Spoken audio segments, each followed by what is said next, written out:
Hi friends, welcome to our channel. నేను మీ MPR.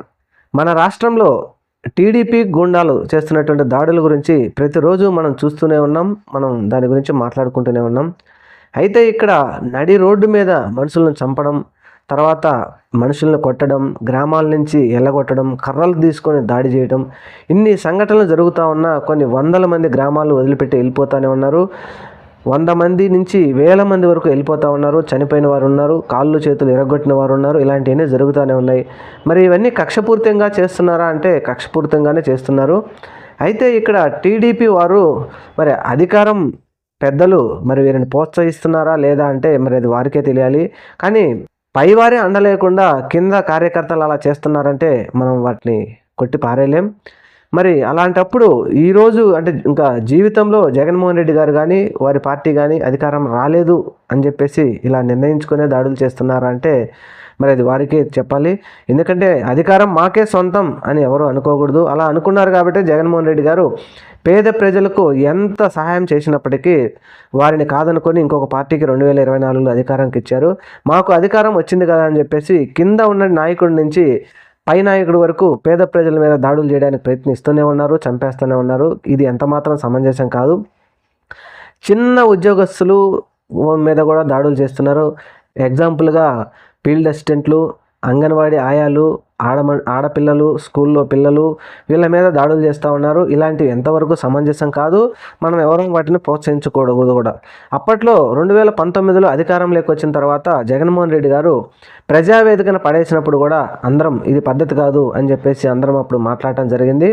మరి అట్లా జగన్మోహన్ రెడ్డి గారిని మనం వ్యతిరేకించినప్పుడు ఇప్పుడు చంద్రబాబు నాయుడు గారు వారి కార్యకర్తలను కూడా వ్యతిరేకిస్తున్నాం, ఇది పద్ధతి కాదు అని. రేపటి రోజున 5 సంవత్సరాలు కావచ్చు, 10 సంవత్సరాలు కావచ్చు, ఫ్యూచర్లో ఏదో ఒక రోజు గవర్నమెంట్ వచ్చినప్పుడు ఇప్పుడు దెబ్బతిన్న వారు కక్షతోనే ఉంటారు కానీ ప్రేమతో ఉండరు. వారు ఏ రోజు మనకు ఛాన్స్ దొరుకుతుందా, ఏ రోజు కొట్టాలా చంపాలనే ఉంటారే కానీ అలా ప్రేమతో ఉండేది ఉండదు. అది ఆల్రెడీ జగన్మోహన్ రెడ్డి గారు చెప్తూనే ఉన్నారు.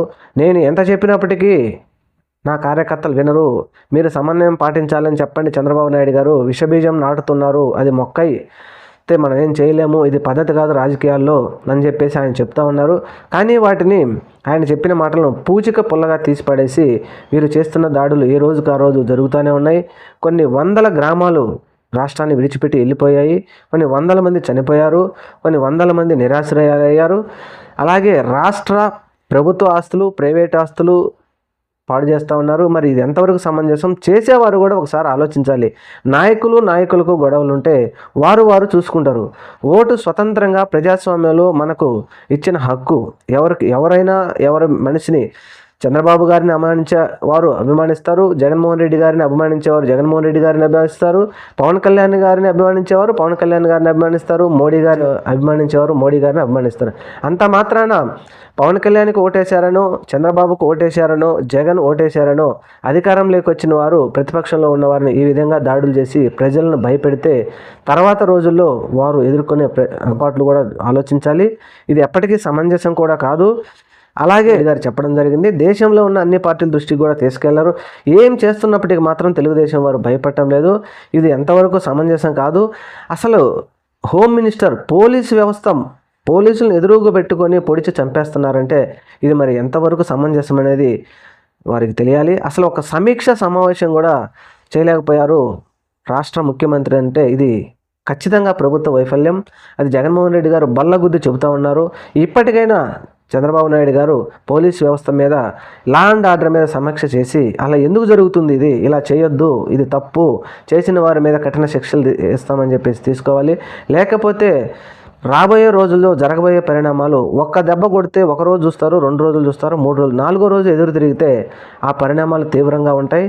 అలాంటివి మన బయట దేశాల్లో మనం ఆల్రెడీ చూస్తున్నాం. బంగ్లాదేశ్లో ఏమవుతుందో అలా అని ఇక్కడ జరుగుతుందని మనం చెప్పలేం. కానీ పేద ప్రజల మీద ఒక అభిమానికి ఓటేసినారనో లేకపోతే ఒక నాయకుడికి ఓటేసినామనో ఈ విధంగా కక్ష తీర్చుకోవడం మాత్రం ఏమాత్రం సమంజసం కాదు. అలాగే మేము చేస్తూ ఉంటాం ఇది 5 సంవత్సరాలు అంటే ఇక జగన్మోహన్ రెడ్డి అధికారంలోకి రాడు, వారి పార్టీ లేదు అని పట్టుదలతో నమ్మిన వారే చేస్తున్నట్టున్నారు. అది ఎప్పటికీ ఈ ప్రజాస్వామ్యంలో అది పద్ధతి కాదు. ఎందుకంటే ఈ 5 సంవత్సరాల తర్వాత మళ్ళీ ఇంకొక పార్టీకి ప్రజలు అవకాశం ఇస్తారు. అప్పుడు ఆ పార్టీ వారు ఏం చేస్తారనేది కూడా ఒకసారి ఒక రూపాయి బిల్లకు బొమ్మ అచ్చు రెండు ఉంటాయి. అది ఆలోచించుకొని అధికారంలో ఉన్నవారైనా ప్రతిపక్షంలో ఉన్నవారైనా దాడులను ప్రోత్సహించుకుంటూ ఉంటే మంచిది. Thank you. మన ఛానల్ని తప్పకుండా సబ్స్క్రైబ్ చేయండి.